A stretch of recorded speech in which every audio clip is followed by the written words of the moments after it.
او د ده پر ځوانۍ عاشق سو. ویل سړیه ته به نه ځې، هر څه چې غواړې زه یې درکوم، او اوس نو پوښتنه درڅخه کوم چې څنګه راغلی یې؟ موسی جان ورته وویل چې زما نوم موسی جان دی او د ګلمکۍ نقل یې ورته وکی. دې ولی جان ته خو ببۍ ټوله نقلونه سر تر پایه کړي وه، یو وار یې سره وپېژندل. ولی جان ویل چې هغه ببۍ نامې خو زما څخه ده. موسی جان یې کور ته بوت، د اکا لور یې هم خپه وه، سره ویې لیده، خورا خوشحاله سول. روغبړ او پوښتنه یې سره وکړه. اوس نو سره اخشیان سول، خورا سره ګران دي. لاس د ورورۍ یې سره ورکوي. د ولی جان یو آس وه چې نوم یې اتم پیر ایښی وه.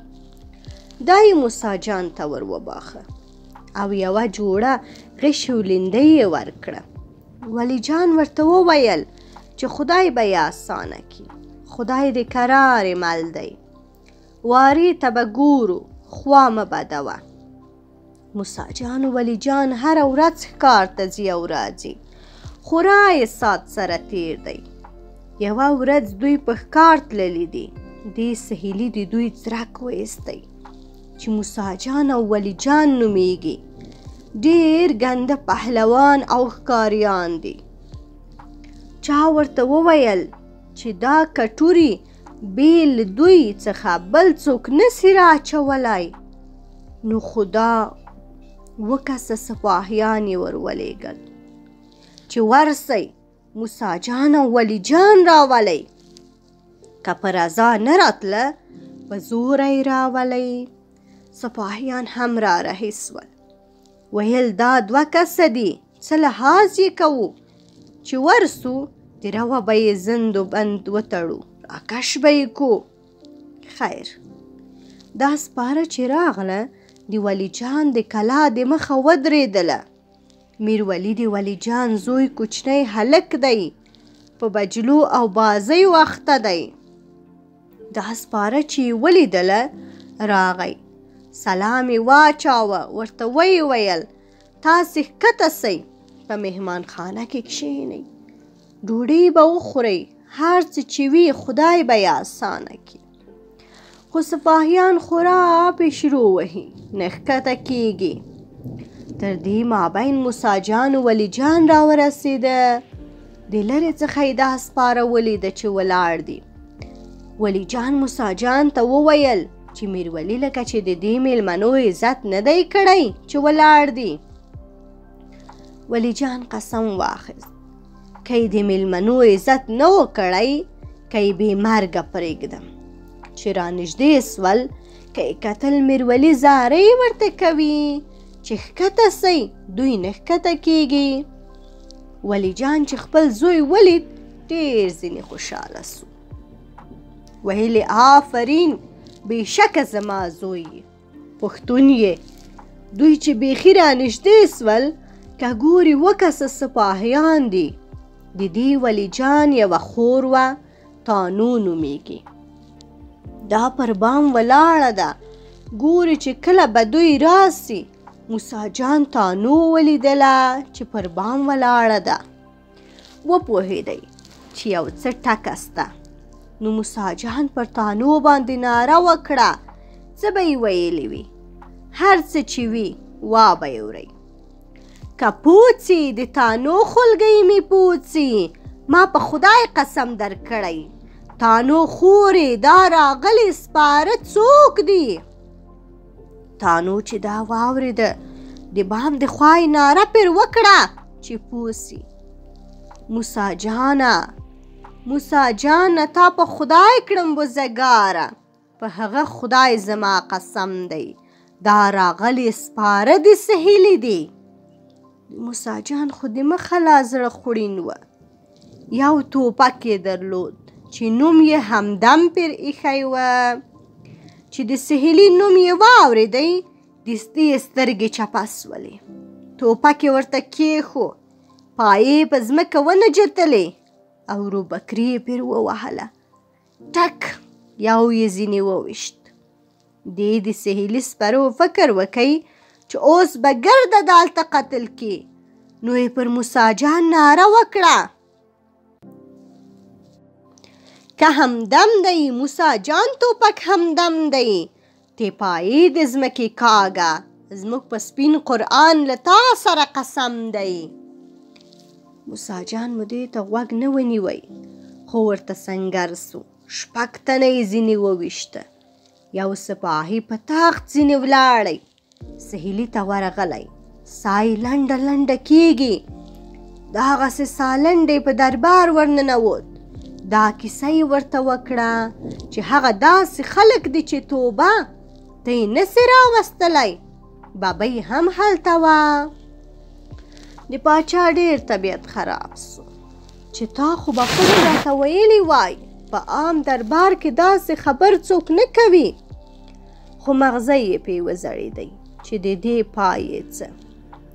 مجلسیانو یې ورته وویل چې د زور یاري خو نه کېږي فایده نه کوي. یا ته قرآن شریف مهر کا ور ویلېږه ګوندې راسي بیا هر څه چې پې کوي. سهیلي هم قرآن شریف مهر کوي. د سیدانو او ملایانو په لاس یې ورکوي ور ویلېږه. ورته ویل چې ورسئ رضا یې کوي رایې ولئ. دا مرکه چې راغله موسی جان او ولی جان د کلا د مخه پر دیوال اګۍ کتار کړي دي. یوه یې د یوه سره په غشي ولي او بله یې د بل سره یوه اګۍ ولي. خپله سترګه پخوي. دې سیدانو د ولی جان او موسی جان په غېږ کې قرآن شریف ور واچاوه. هغو قرآن شریف واخیست مچ یې کوي. نو یې ورته وویل چې څه نقل دی څه دي. دوی د سهیلي او د ګلمکۍ بیان سر تر پایه ورته وکئ. خیر خو ډېر عزت یې وکئ.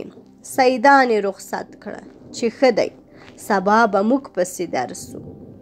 سیدان چې ولاړه دوی دواړه کور ته راغله چې سلا سره وکړي چې ورسو که یا. د ولی جان خور تانو ورته وویل چې یا مه ځئ ولې چې دښمن دی. د دښمن دا اول کلام پسې تیپونه. د دښمن په قرآن او قسم باور نسته. څوک د باور نه پې کوي. هر څه دلایل چې تانو او نورو ورته وویل دوی نه پاتېده. ویل یې موږ ځو ځکه چې دا به بیا یو لوی پیغور را پاته سي او بلکې زموږ نسل ته به خلک پیغور ورکوي چې هغه مو پلرونه وه چې د سهیلي د لا سبب کور د ښځو تر پلو لاندې پټېده او چپ له دې د پاچا سره هم څه نه کېږي چې سبا به یې په کلا کې د ښځو د مخه لاسونه راتړلي وي او که شوي به مو موږ ته کار را جوړ کړي سبا ځو. خو کاروبار یې جوړ کړي. بیده سوه. دغه تانو تمامه شپه ویښه ده خوب نه ورځي نه بیدېږي. وایي که بیده سوم بیا به یې نه وینم. خو په دغه چرت کې ده پریشانۍ یووړه بیده سوه. خوب ویني چې زما د لاسه څخه یو باهو مات سي. خو راویښه سوه چې خدای دې فضل کوي. سهار وختي ولی جان آس را تیر کوي چې ځو. بزینوي د آس ششنی دی. تانو واورېدی دوباره یې ناره پر وکړه. ولی جانه برایي مې خوب لیدلی چې په لاس مې 2 باهو وي دغه یو له بله وموښلي یو مات سي. چې یعنې ما خدا خوب ولیدی چې مه ځئ. یوه واقعه او ډکه به در پیښه سي.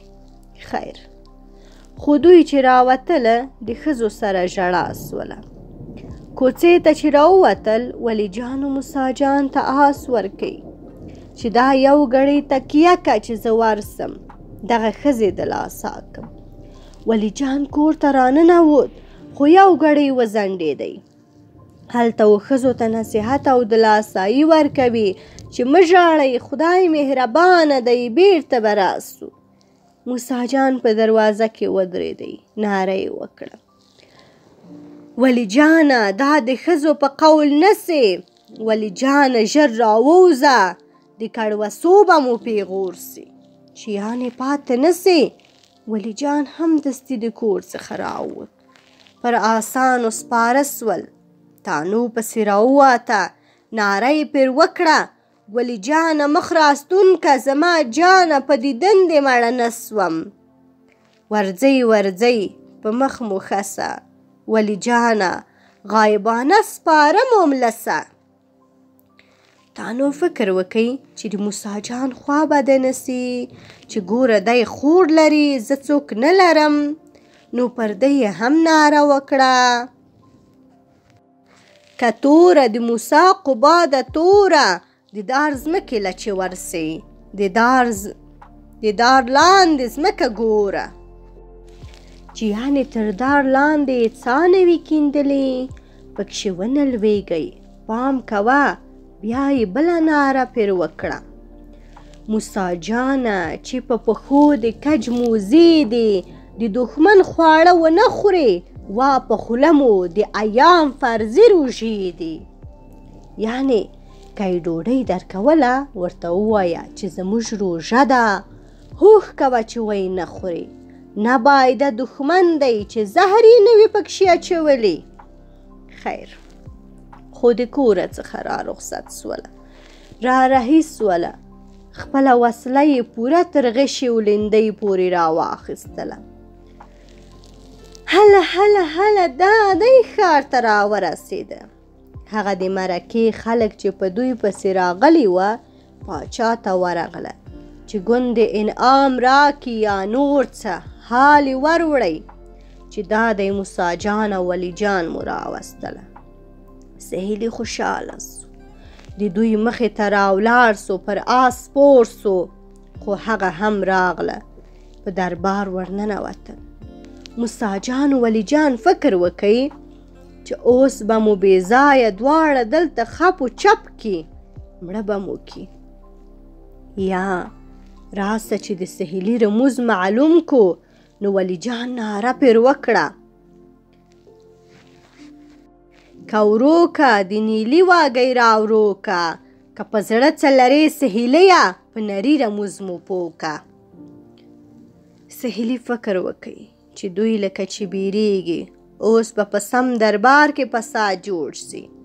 نو سهیلي ناره پر وکړه، که راورو کې موسی جان نیلی راورو که، چې نیلی 2 قدمه اخلي، دا دریم دی د سهیل په لیمو که. خیر، خو زړه یې سره وموښت، نږدې راغله. نوکرانو آسان ځینې ونیول، دوی یې پر چوکیو کښېنول. پس له روغبړه او ډوډۍ خوړلو د سهیلي د کور د څنګه یو د ده مخصوص باغ وه، و دې باغ ته سره ولاړه چکر وهي. لیکن سهیلي یې نه پیژني چې کوم یو موسی جان او کوم یو ولی جان دی. په دې ترڅ کې ګلمکۍ خبره سوه چې موسی جان او ولی جان راغلی دي. دستي پر بام وختله، که ګوري دواړه یې ولیدله. موسی جان یې وپېژاند.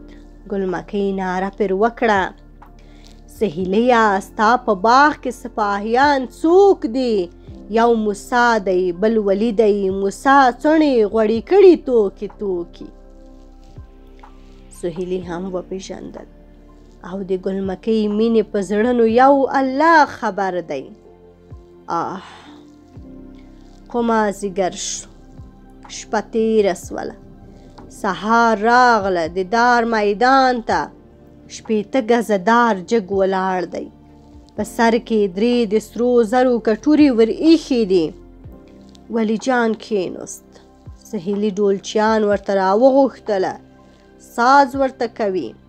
موسی جان غشي لندۍ راواخیستله، پر آس سپور سو، راغی و دار ته. مخلوق د خدای راوتلی دی، سیل کوي چې دا دونه عمر چا ونه ویشتل. اوس دا څنګه ځوانان دي چې کټوري راچوي. موسی جان غشي لندۍ په ګرد کې ورته سم کړه، ټاک سو، په اوله پلای یو کټوری راواچاوه، بیا یې بل کټوری د لاندې راواچاوه. تر دې مابین د ښار د ښکاریانو زړه درد وکئ چې دا دونه عمر یې ځانونه پر ستړي کړي وه، لیکن هیچا ونه ویشتله. نو یې لاس پورته کوي، د موسی جان په حق کې ښیرا کوي. دې موسی جان فکر وکئ چې دا لکه چې و ما ته دعا کوي، د هم لاس پورته کوي، امین امین لري. چې پاتا خلاصه سوله، موسی جان و دې دریم کټوري ته غشی سم کوي، خو چې راکش یې کوي بلا یې پر غشي سوله، غشی یې په موټه کې غوټ مات سو. موسی جان راغی، پر ولی جان یې ناره وکړه، ولی جانه د ترینانو په سروزو کې دغه 2 وارې مې وکړه، پر دریم مې غشی مات سو په قبضه کې. ولی جان پر موسی جان ناره وکړه، که ګیلې کې موسی جان ورور مې ګیلې کې، دغه زما غشی در واخله، د سرو زرو یې کانې نظر یې نه کې. موسی جان د ولی جان غشی راواخیستی، راغی دغه بل کټوری راواچوی، یو وارې چکچکه سوله، نغاره وډنګېدله، هشت و مشت سو. سهیلي ډېر خوشحاله سو، ګلمکۍ هم پر بام سیل کوي. موسی جان و ولی جان پاچا ته وویل چې اوس نو موږ رخصت که، ځو. هغه دی کټوري، هغه یې ته، کار دی وسو. سهیلي هر څه خړۍ پوړۍ ورته وکړې چې پاته سئ، خو دوی نه پاته کېدل. سهیلي هم رخصت کړله. دلته ګلمکۍ خبره سوله چې دوی ولاړل. دستي مخې ته سړی راولېږئ چې ورسه ورته ووایه چې مه ځئ، ګلمکۍ مو غواړي، د ګلمکۍ میلمانه یاست. سړی راغی، ورته ویل چې ګلمکۍ مو غواړي، مه ځئ، وای زما میلمانه یاست. موسی جان خورا ډېر خوشحاله سو، لیکن ولی جان هوښیار سړی وه. موسی جان ته یې وویل چې د دې وار یې پرېږده، بل وار به یې بیا ګورو. چې یو وار خپل بندوبست ورته ټینګ کو، دغسې خو یې نه پرېږدو، که یې اوس پرېږدې ښه به وي. د دې وارې خطر راپېښېږي، زیاتې اختیار لرې. موسی جان خو عاشق وه، د توانه یې وتلې وه، ویل یا زه پاتېږم، نه ځم. خیر خو ولی جان هم ناچاره سو، پاتې سو. دواړه پټ د ګلمکۍ کره راغلل، میلمانه سوله. د ګلمکۍ یوه ګوښه تنها خونه ور وټاکله، پټ یې پکښې کښېنول چې سهیلي او بل څوک خبر نسي، ډوډۍ او خواړه په خپله ورپخوي، ځکه چې دا په هیڅ چا باور نه لري. دا خو پوهیږي چې سهیلي د دوی په مرګ پسې دی. هر کله چې په هر چم یې چمبه پر سا پسې وژني. ماښام سو، د ګلمکۍ د توانه څخه ووتله، نو یې یوه مینځه ور ولېږله چې ته ورسه ویې ګوره چې کوم یو ښایسته دی. مینځه چې راغله، ولی جان د څراغو خواته ناست دی. وار د واره یې ولی جان ولیدی، خورا یې خوښ سو. راغله پر ګلمکۍ یې ناره وکړه، موسی جان تور ګردی سړی دی، ولی جان بریتونه یو تر بله تیر دی، شین زمری دی. ګلمکۍ ته درد ورغی چې زه څوک غواړم، ته د چا صفت راته کوې. بله مینځه یې ور ولېږله. دا مینځه هوښیاره وه، چې راغله دوی یې وکتله، بیرته راغله پر ګلمکۍ یې ناره وکړه، بیبي جانې ولې ژړ د مرکو دی، بیبي جانې ولې ژړ د مرکو دی، ګلمکۍ یې موسی ستا د غېږې وړ دی. چې یعنې موسی جان ښایسته او ستا د غېږې وړ دی. ګلمکۍ خورا ځینې خوشحاله سوله، زړه یې ځینې ښه سو. په دې مینځه یې هم اعتبار وسو. ورته ویې ویل چې ډوډۍ به هم ته وروړې. مینځ یې ویل ښه دی، خیر، خو دغه مینځه ډوډۍ وروړي، لیکن ګلمکۍ ډېر ټینګار پر کوي چې هوښ کوه چې چاته دا ډوډۍ او غوړي ورښکاره نه کړي. که هر چا درڅخه لیدلي وه بې مرګه به دې پرېنږدم. ډېر پام کوه. سهیلي وغوښتل چې اوس ورسم. دوی خو ولاړ. یو سړی ورته راغی چې دوی نه دي تللي، دواړه د ګلمکۍ کره دي. د سهیلي خورا طبیعت خراب سو چې دا څه معنا؟ زما دا دومره عمر وسو هیڅ مې لاسته نه راغله، نه مې د ګلمکۍ مخ ولید نه نور څه. او دوی دواړه هغه دي د ګلمکۍ کره ناست دي او دواړه زما دښمنان دي، د لاسه یې هم څه نه کېږي. ځینې بیریږي خو د خپل عمله یې راوغوښته. ورته ویې ویل چې د دې علاج یې څه؟ که اوس هلته ورځو او نیسو یې وژنو یې، ګلمکۍ هم ځان ورسره وژني او دوی هم غښتلي ښکاري پهلوانان دي. خامخا نامبدي او لوی فساد پیښیږي او که نه نو پای یې څه؟ دا کټوري چې دوی د دار د سره څخه راواچول، نو ګلمکۍ لکه چې دوی و خپل ځان ته وګټله او ګلمکۍ هم په دوی رضا ده. دا هسې یوه بانه ده چې کړې وه، اوس یې څنګه کوئ؟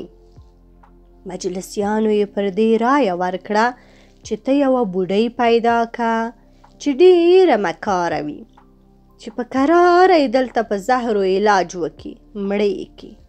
ته ډېر شور مه لټوه. سهیلي په بوډۍ پسې وګرځېدی.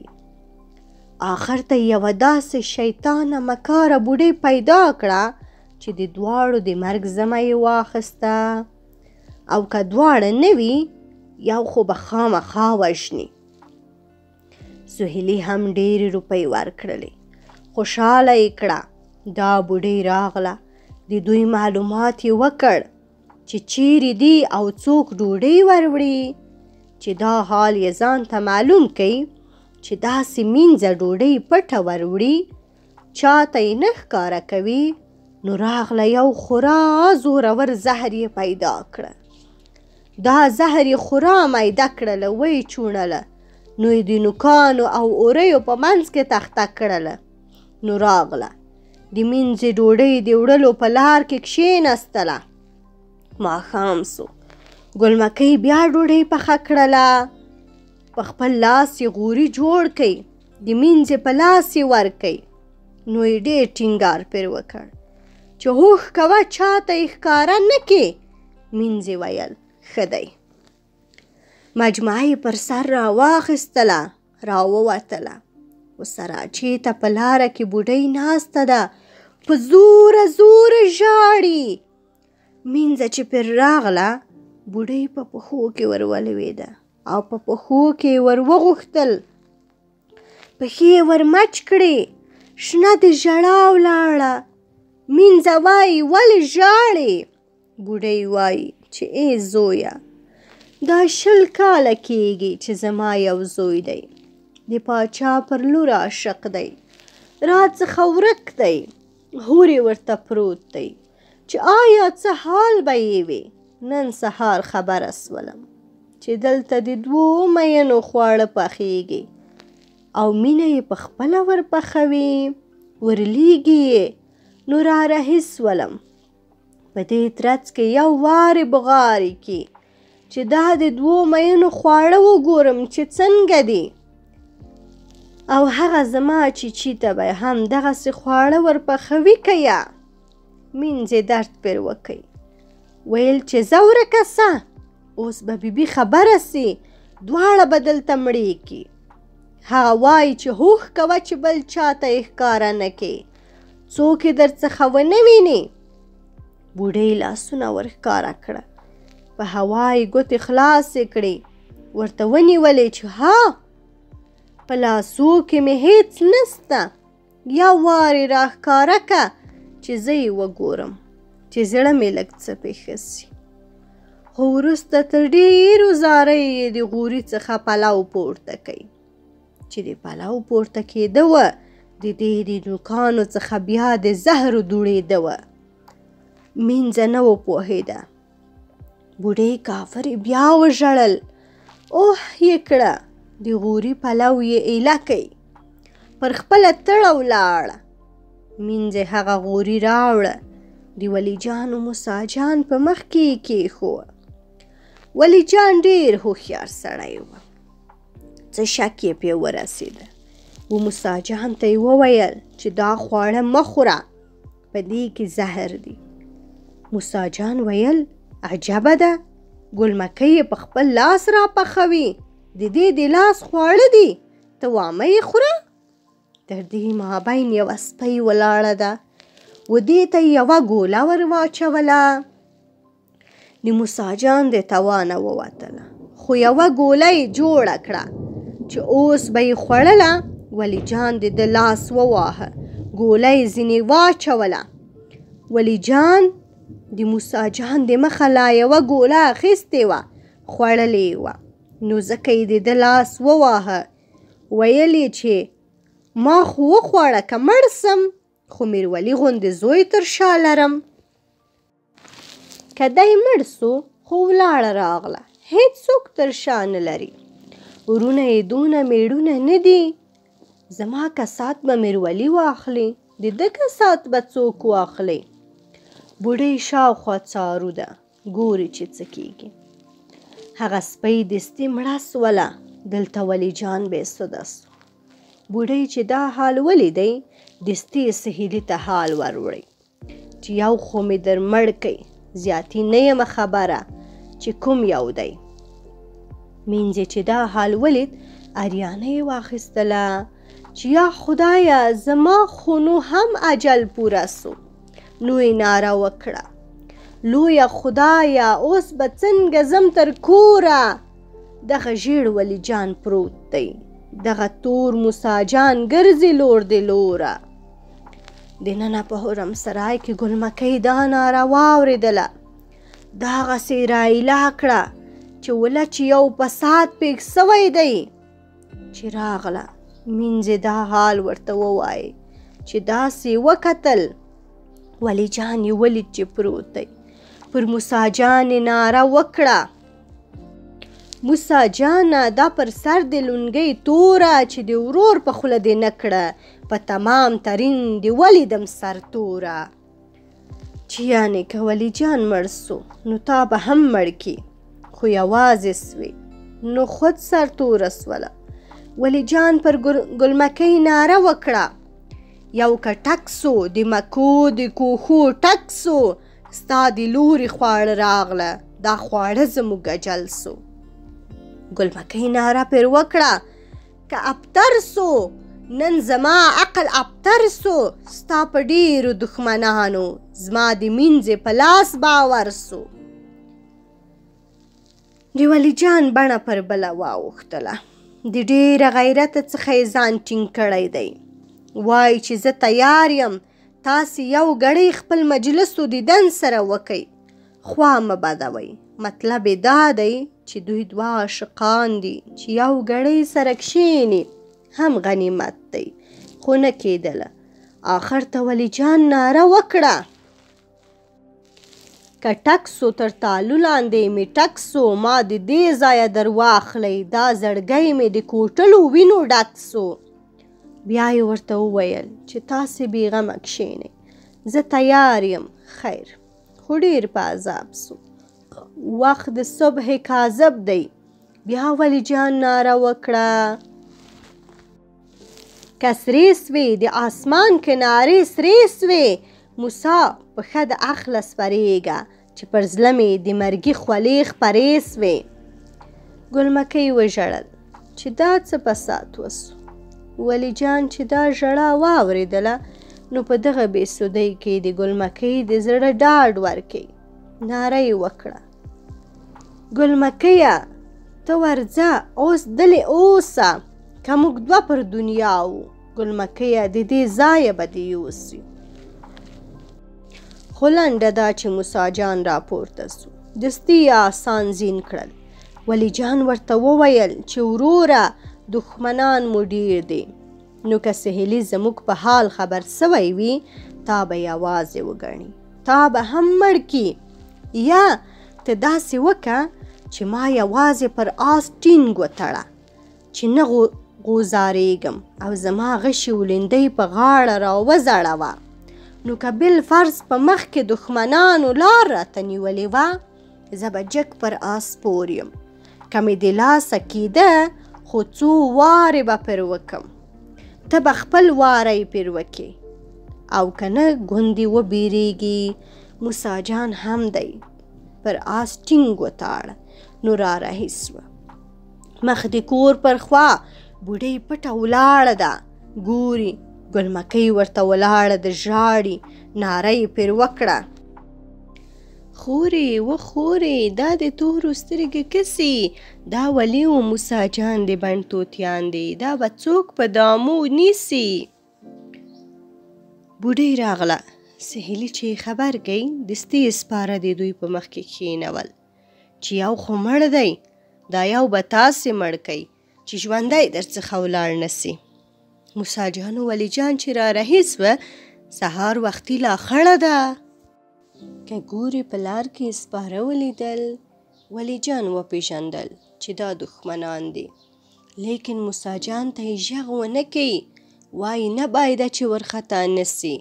خو په دغه حال کې د موسی جان په نیهامه یو دوه غشي ایله کړه. هغه به په سړي کې وموښتله. موسی جان ته به یې ویل چې زه ځان اټکلومه چې څنګه یمه. خو لنډه ده چې هغه سړي چې راغله، ولی جان پر موسی جان ناره وکړه: موسی جانه، چې ما ویل هغه بیا وسوه. دغه زما غشی در واخله، په ګډېږه بیره مه کړه. چې یعنې ما د مخه درته وویل چې مه کوه، درځه، دا وار دې وي. ګلمکۍ پرېږده، بیا به یې پر کراره اټکلوو. تا ویل یا زه پاتېږم. اوس نو زه خو مړ سوم، یعنې بې مرګه نه پاتېږم. ته پام کوه. موسی جان هم داسې دلاورانه جنګ ته پیل وکړ چې ټوله یې په ځان پورې اریان کړه. څوک یې مړه کړه، څوک ځینې وتښتېدله، تیتو پرک یې کړله. دې سپاهیانو سره وویل چې سهیلي موږ خطا ایستلو. ده ویل چې یو سړی دی، دا خو دواړه دادي جنګ کوي، جګ جوړ دی. لنډه دا چې ټوله ولاړه وتښتېدل. موسی جان او ولی جان بیا سره را رهي سوله. هله هله هله، دا د لمر څرک را ورسېدله. خپلې کلا ته نږدې سوله. ولی جان ډېر په عذاب دی، خو چې غوږ یې ونیوی، دننه په کلا کې درب و دروب دی، سازونه و دیرا دي، هشت و مشت دی. ولی جان و موسی جان ته وویل چې ما دلې ښکته که، کور ته مې مه وروله چې دوی خپل هوس وکړي او په ښادۍ کې غم ور ونه لویږي. دا ښادي میرولی جوړه کړې ده چې پلار دوی یې ولاړه، دی هم ولاړ. د یوه خان لور یې په زوره راوستلې ده، نو ګواه واده یې دی. ولی جان و موسی جان ته وویل چې کور ته به ورسې، فقط یوازې د میرولی مور شابي بڼه را خبره که. هوښ کوه، بل څوک مه خبروه. موسی جان هم د روه راغی. کلا ته د ولی جان معاینه یې پټه خبره کړه چې راسه ولی جان دې غواړي. هغه هم پټه راغله، څوک یې نه کړه خبر. خو چې ولی جان ته نږدې راغله، بې سده پروت دی. په ژړا یې دا ناره پر وکړه: ولی جانه، سر راپورته که د خواب، خبر نه یم چې زهر چا در کړي دینه. ولی جان هم سترګې را روڼې کړلې. پر ببۍ یې ناره وکړه: راسه راسه زما مینې، په غم شریکې. زهر یوې بوډوګۍ را کړه، په تندي کې مې نوشته د ازل ټکي. خو چې یو ګړی سره کښېناست، ولی جان بیرته دا رخصت کړه چې ولاړه سه، مبادا دا نور خبر نسی، په ښادۍ کې غم ور ونه لویږي. ببۍ چې کور ته راغله، ډېرې فکر خراب دی. توان یې نه کېږي. ګاهې په خونه ننوځي، کله بیرته د باندې راوځي. په خونه چې ننوځي وژاړي، چې د باندې راوځي سترګې تورې کړي. وای نه باید څوک راونه پوهیږي چې دغه نن یې په ښادۍ کې غم ورپېښ نسي. پر خپل زړه زور تیروي غږ نه کوي. د میرولی په دې خپله مورکۍ فکر سو چې دا څه کوي، دغسې وځي او ننوځي، چې ننوځي ژاړي، چې راوځي سترګې پاکې کړي. نو یې پر مور ناره وکړه: که لولیه د فیروز لورې لولیه، چې دننه سې ژړا کې، چې راوځي سترګې تورې کړي نریه. چې یعنې ته څه کوې چې وځي ننوځي، یو وارې وژاړي بیا سترګې پاکې کړي.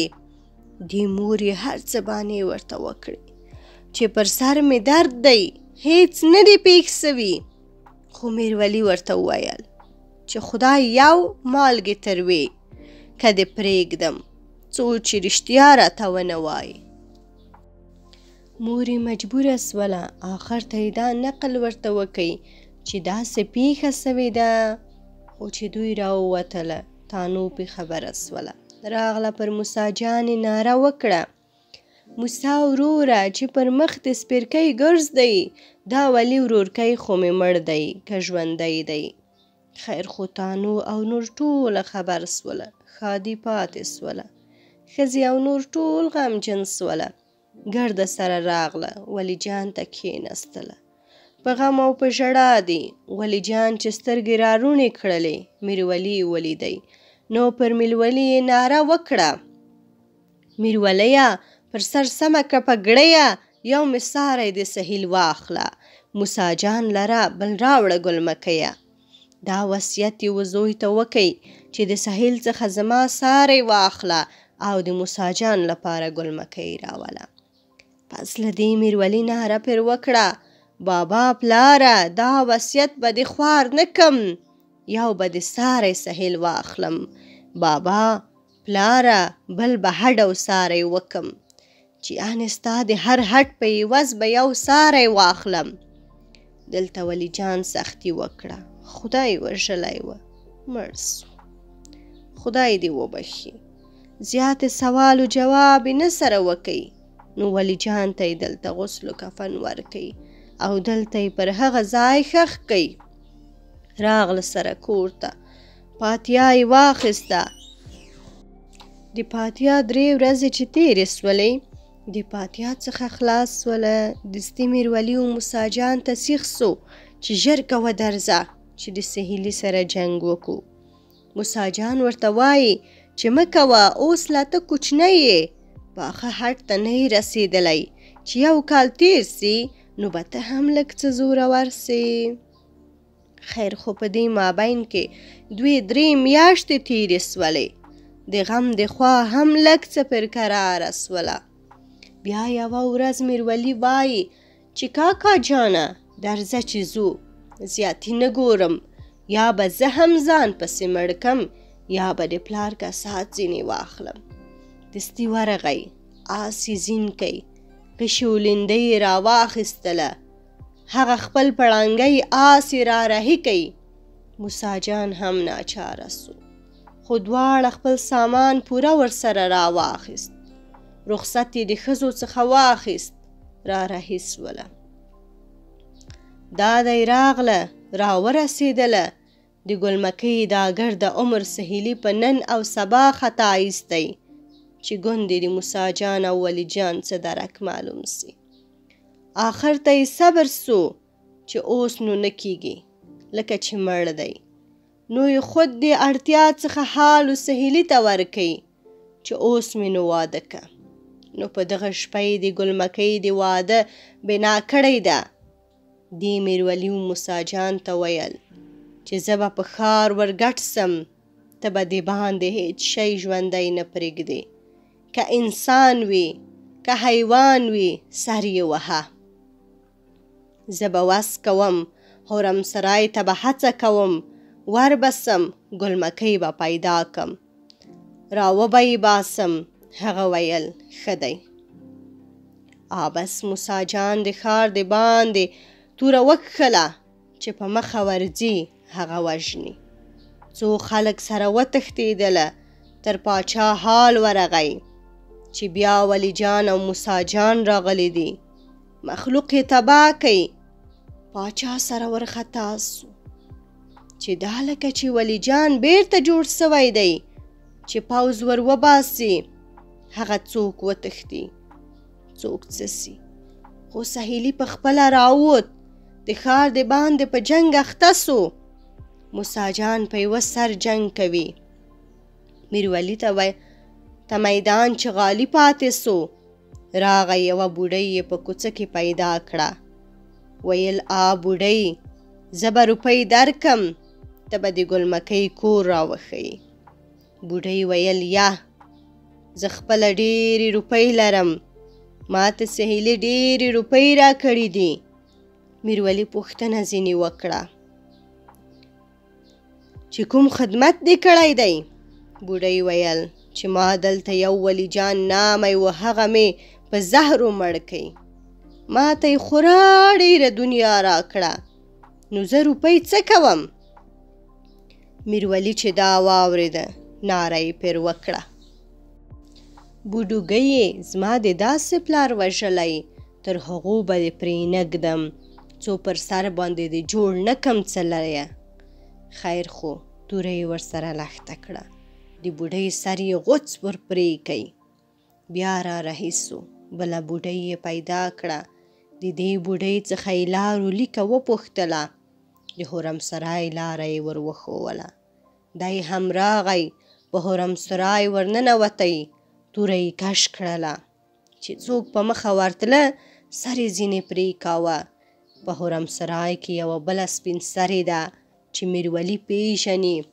پر میرولی یې ناره وکړه: میرولیه زویه، ولې فهم نه کړې؟ ماندینې دې کړې بې ستره. میرولیه ته د خدایه وهم نه کړې؟ میرولی پر دې حمله وکړه چې ته چیرې ما ته نصیحت کوې. سر یې غوڅ ځینې پرې کړ. میرولی ګلمکۍ پیدا کړه. د آس تر شا یې را سپره کړه. د سرای څخه راووتله. ګلمکۍ یې په دوړه د ښار څخه راویستله.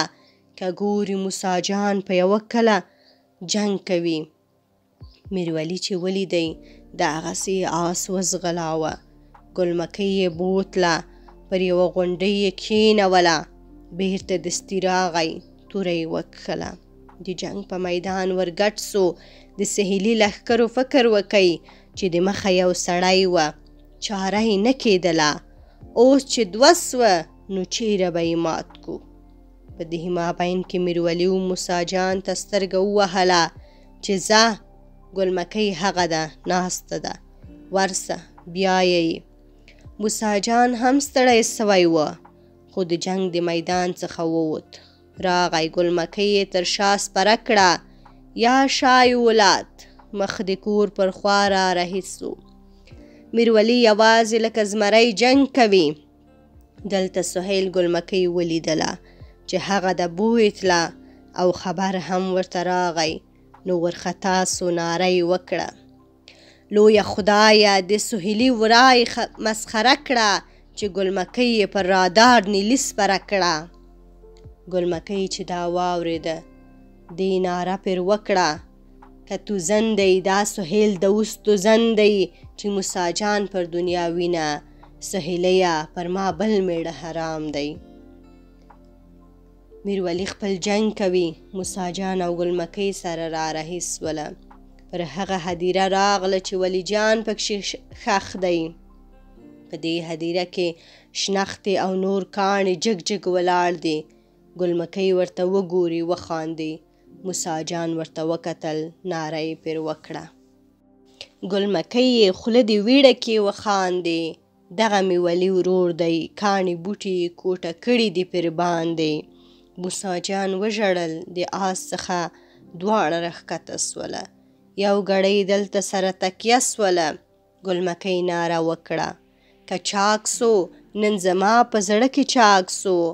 دا خو دې داسې ورور خوړلی موسی جانه، دغه ټول صورت مې بې واک سو. دوی دواړه دلته په هدیره کې ناست دي.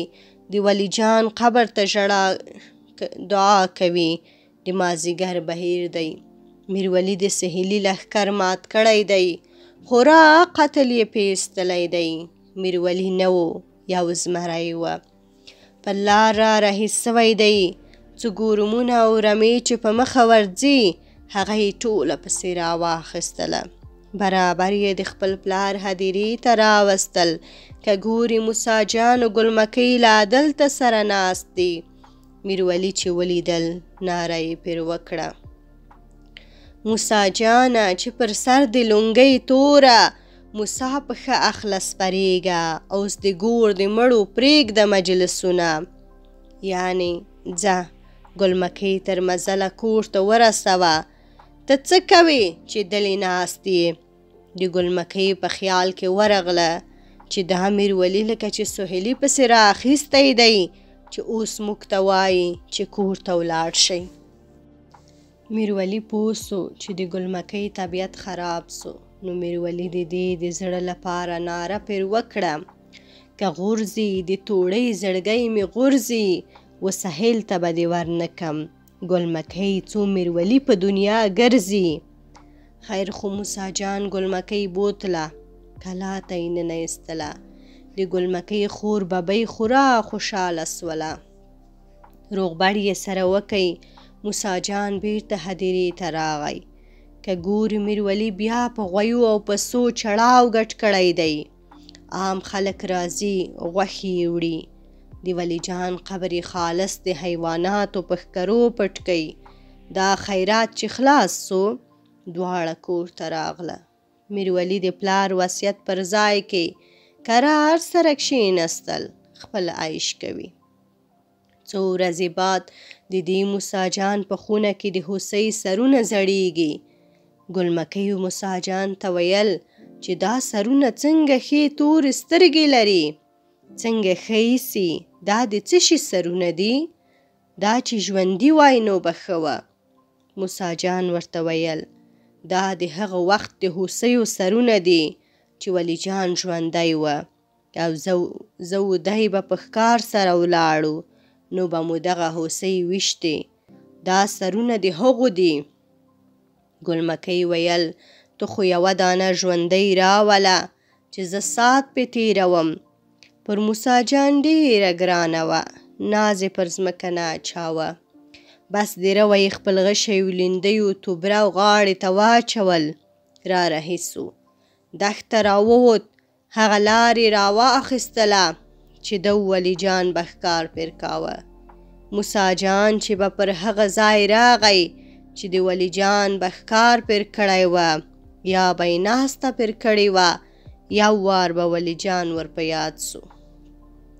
شین به د ژړا ولاړ څو چې له دغه غمه او ژړا لیونی سو خو پر دښتو ګرځي نه ښکار کولی سي او نه کور ته راتلی سي یوه ورځ یې یوه هوسۍ ولیده پر دښت ګرځېدله ده چې ورته وکتله ګل مکۍ یې ور په یاد سوله نو یې ناره وکړه لویه خدایه پر دامان ګرځي هوسیه نور صورت یې د هوسۍ ده لویه خدایه دغه سترګې د ګل مکیه د موسی جان څخه نوره ورکه سوه یوه شپانه یې پیدا کړي د دې شپانه سره یې انډیوالي واچوله لیونی ورته ګرځي د ورځې پر دې ښځه ولاړ ژاړي دلته ولاړ ژاړي دی نو هورې پرېږده چې ژاړي دلته سهیل فکر وکئ چې دا ولی جان بیرته جوړ سوی دی که بل څوک او دا سړی خو تر ولی جان چالاک دی نو یوه بوډۍ پیدا کړه ورته ویل یې چې ولاړ سه درک یې معلوم که دا سړی څوک دی او موسی جان دوی چیرې دي بوډۍ یې خوشحاله کړه بیا یې لکړه راواخیستله پر ملا کړوپه کړوپه کیږي دا راغله د ولی جان دوی د کلا او دیواله ته کښېناستله په زوره زوره ژاړي دننه په کلا کې ښځو د دې ژړا او فریاد و بلغاکې واورېدې دغه بوډۍ بیا ګل مکۍ ور وغوښتله زړه یې پرې وسو بوډۍ ورغله د هغسې د ګل مکۍ په پښو کې ورغوزاره سوله ویل د خدای پار دی یو زوی مې درلود پر ګرده دنیا مې بل هیڅوک نه درلوده هغه یو زوی مې سهیل پاچا په زور راڅخه بوتی. اوس څوک وایي وژلی دی، څوک وایي بندي دی، څوک وایي څنګه دی، څوک وایي څنګه. خو ما چې هر څه چرت وواهه غیر له خدای او بی ولی جان او موسی جان څخه په بل چا یې سر نه سره ورځي. اوس مې خاص د خدای په هیله و دوی ته پناه راوړې ده چې ګوندې دوی مې په داد ورسیږي. دې ګلمکۍ سادې پټانې ورته وژړل چې ولی جان خو مړ دی او موسی جان دا څو عمر کېږي چې لیونی دی، پر کور باندې نسته. بوډۍ چې دا واورېده یو لو ناره یې وکړه، اوه یې کړه چې څه فساد راوسو، خو په زړه کې خورا خوشحاله سوله. ویې ویل خدای زه اسې پیدا کړی یم، خو دستي یې د خدای په اماني واخیستله، د کلا څخه راووتله. برابر سهیلي ته راغله، ورته ویې ویل چې کور یې هیڅوک نسته، میدان چې غالي دی، مدر ګوره ولی جان مړ دی، موسی جان لیونی سوی دی. سهیلي هم دستي سپاره سره ټول کړه. په دې سهار وختي را رهي سول. دلته میرولی پې خبر سو.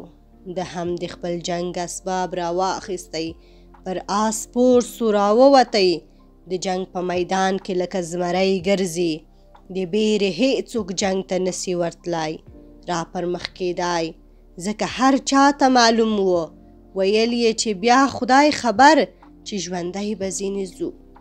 دې سهیلي غږ وکی چې څوک به ټنډه واخلي او جنگ ته به ورسي. هیچا غږ ونه کوي.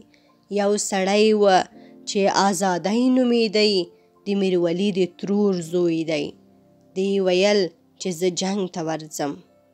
پاچا هم ویل ودې ګورم، ښه دی ورسه. آزادی و جنگ ته راغلی. میرولی چې ورته وکتله چې ته خو مې د ترور زوی یې، جنگ مه را سره کوه، دا وړ نه ده، که نه وي مړ به دې کم. خو آزادي خبره نه واورېده، خو حملې پر کولې. میرولی په سپر د ځان څخه توره ګرځوي او حمله نه پر کوي. خیر ټوله ورځ یې په دغه چم سره تېره کړه. ماښام چې کور ته راغی، خورا ستړی هلاک دی، و مور ته یې دا کیسه وکړله چې نن تمامه ورځ د ترور زوی د لاسه دغه ډول ستړی یم، جنګ یې را سره کاوه، که د خپلوۍ لحاظ نه وای ما به یې د وخته لا سر غوټ پرې کړی وای. مور چې دا واورېده نو یې پر میرولی ناره وکړه، مکړه میره زویه ګنده مکړه چې ستا په مخ درځي، که زما زوی وي صرفه مکړه. یعنی هر څوک چې په مخه درځي، که د خپل وي که بل څوک وهی وژنی. میرولی چې سبا جنگ ته راووت، بیا آزادي جنگ ته راغی. میرولی هم توره ورسره لښته کړه، خو د ده څخه چپه سوله. د آس پر اربوزه یې وموښتله، د آس شونډان یې غوټ ور پرې کړه، آس یې داسې ایسي لکه چې خاندي. آزادي فکر وکړي چې دا وار دی وژني، مخامخ یې ایله کړه، برابر ښار ته ولاړ. میرولی سم پسې دی. میرولی د سرای په دروازه کې پسې ورسېدی، توره یې ورسره لښته کړه، وی واهه. په دغه دروازه کې سر غوټ ځینې پرې کوي. دلته د میرولی ترور راووتله چې داسې وکتله زوی مړ دی. نو یې پر میرولی ناره وکړه، میرولیه زویه تلې دې درنې سه، په دروازه کې دربی دی. میرولیه دروازې در پورې سرې سه. میرولی دغه ترور هم پسې مړه کړه، خو چې په مخه ورځي هغه وژني، خو هر څو چې یې مړه کړه هغه یې مړه کړه. ماښام سو، بیرته کور ته راغی. سهیل وویل چې د دې چاره یې څه؟ یوه سړي ورته وویل چې په لار کې سپرغې ورته پرېکه، پر سر یې خاشې او خاورې ور واچوه. سهار چې دی ناخبره وي، پر آس به سپور وي چې راسي درب پکې به ولویږي موږ به یې ژوندی ونیسو. د سهیل هم خوښه شوله. دستي یې سړي امر کړه چې په لار کې 3 ژورې کندې پرې کړلې، پر سر یې خاښې او خاورې ور واچولې. سهار بیا د جنګ نغاره وډنګېدله. میرولی پړانګی زینکی را رهي سو. دا پړانګی داسې هوښیار او مست دی چې په یوه ټوپ تر دې کندو او سپرغو غورځي. خو تر دې کندو او سپرغو راتېر سو. راغی د جنگ میدان ته. بیا یې تر ماښامه جنگ وکئ. فتح یې په نصیب سوه. ماښام تر کندو راتېر سو. په خیرت کور ته راغی. په دې بله ورځ یې مور ورته وویل چې دا پړانګی ستړی سو. دغه د پلار نیلی دی بوزه. پړانګی کورنګی دی چې مات نسی. ده ورته وویل چې دی جایبند دی یو بساط را پیښ نسی. دی ویل دی نن بوزه چې څه کوي. ده هم پړانګی پریښو. نیلی را رهي کوي چې پر کندو راغی لکه برېښنا داسې تر وغورځېدی. تمامه ورځ یې داسې جنګ وکئ چې خورۍ یې پر ویشولې. څرنګه چې دا نیلی جایبنده وه. د ماښام خواته چې را رهي سو راغی تر 2 سپرغو را وغورځېدی. په 3مه سپرغه کې د شا پښې ولاړې پکښې ولوېدی. د میرولی پر تشې د زین د مخه بوڅکې برابر سو.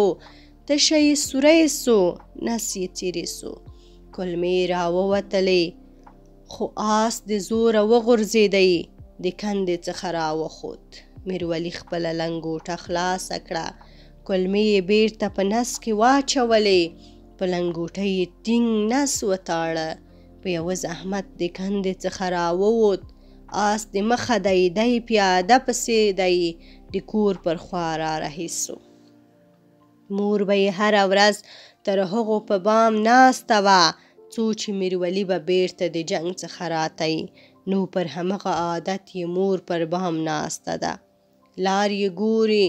یو وار یې میرولی ولید چې پیاده کرار راځي. آس د مخه دی. مور یې وپوهېده چې لکه چې زخمي سوی دی که څه. چې نږدې راغی مور یې ناره پر وکړه لویه خدایه نن مې کوم کاڼی پر کور دی.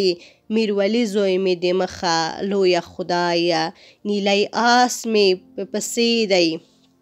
بیا یې بله ناره پر وکړه میرولیه په کوڅه کې پیاده نه تلې.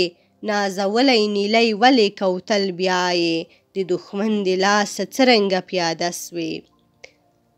د دې خوا میرولی ناره پر وکړه ادې مورې د پړانګي څخه دې ګیلې کړې.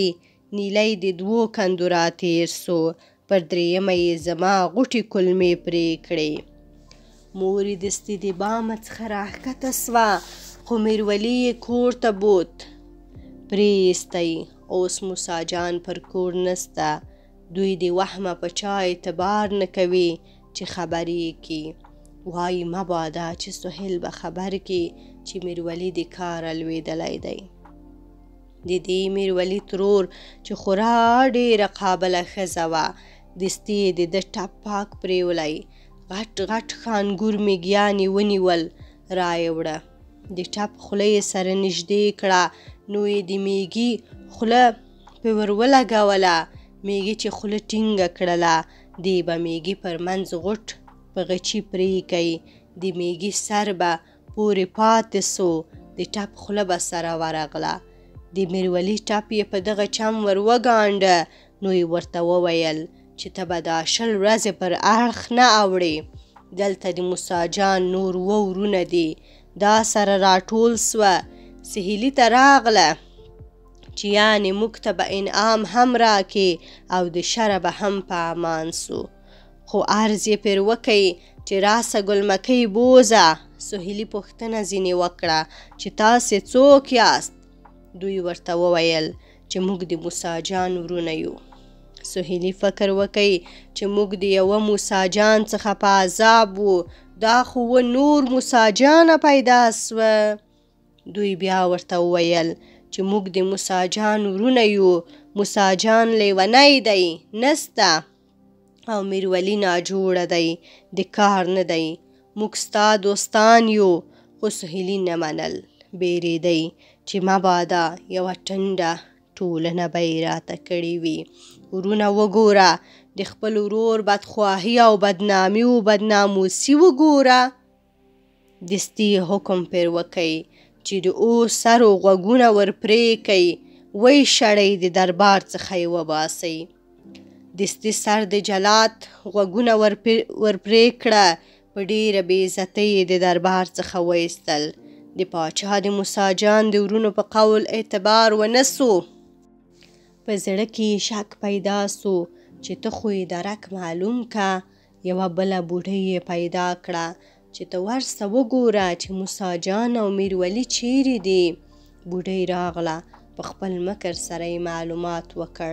بیرته ولاړه سهیلي ته یې وویل چې موسی جان نسته لیونی سوی دی او میرولی ټپي سوی ناجوړه پروت دی سهیلي چې خبر سو دستي د شپې د ولی جان پر کلا کوچ راوکئ چې سهار سو ښځې پر بام وختلې که ګوري شاوخوا خیمې نجتې دي دغسې سره وویل چې دا خو سهیلي راغلی دی او د میرولی ټپ هم نه دی لا جوړ سوی 3 ورځې یې لاسته یا راسئ چې میرولی نه کو خبر ډېر به ښه وي هر څه که سهیلي غوښته ور به یې کو د ټولو دغه سلا سوه خو د سهیلي ته یې خبر ورکئ چې پام کوه په کلا به نه راننوځې خپل مطلب وایه چې په لاس یې درکو دې سهیلي د تانو د ښایست صفت اورېدلی وه ولې تانو نهایتي ښایسته وه او سهیلي هم